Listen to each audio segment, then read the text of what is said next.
Ago, 3 severely malnourished horses were taken from a property near Century. It took until last month for John Jackson Grimes and Monroe Kemp Moore Jr. to officially be charged with crimes. And then just 10 days ago, Grimes's charges were upgraded from misdemeanor to felony. Why does the process take so long? Tonight, the CW55's Hayley Minogue takes a closer look at the process and the difficulties of prosecuting horse abuse in Escambia County. See his ribs showing, and his backbone, and his hip bones. And this is what you call a pressure wound. It's like a pressure sore where they've been laying down for long periods of time. This is Bo. He was rescued along with another horse, Trigger, both malnourished, both now fed and loved by Panhandle Equine Rescue. They won't go out hungry. If they do go, they're going to go out loved and being fed. They'll go out with dignity, not dying alone somewhere unloved and starving to death. Bo and Trigger are just the 2 latest victims of a much bigger problem. And I think a lot of people, they see a horse that's either free to a good home or it's relatively inexpensive and they say, I've always wanted a horse, I'll get one. But they haven't done the homework, and they really need to do the homework to understand what they're getting into. Animal control attempts to work with owners when they can to educate them on proper care.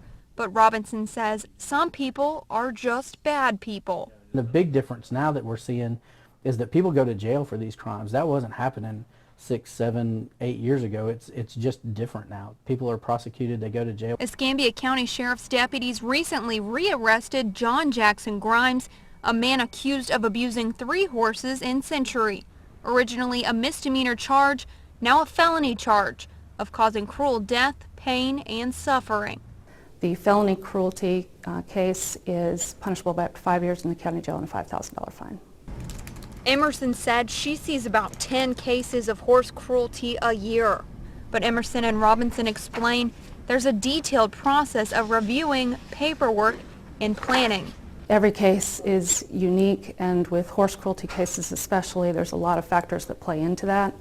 So the review process and the monitoring process can take some time. If you're going to put somebody in jail, it's going to take a little while to do it right. And I think that's the big challenge that you have. It's not something that you can just move swiftly through. There's a process that has to happen, and it has to be done right. Lowry wants quicker action, especially when it comes to warrants. Usually these warrants, they specify that the person can't have any animals, but until that warrant is served, they're getting animals.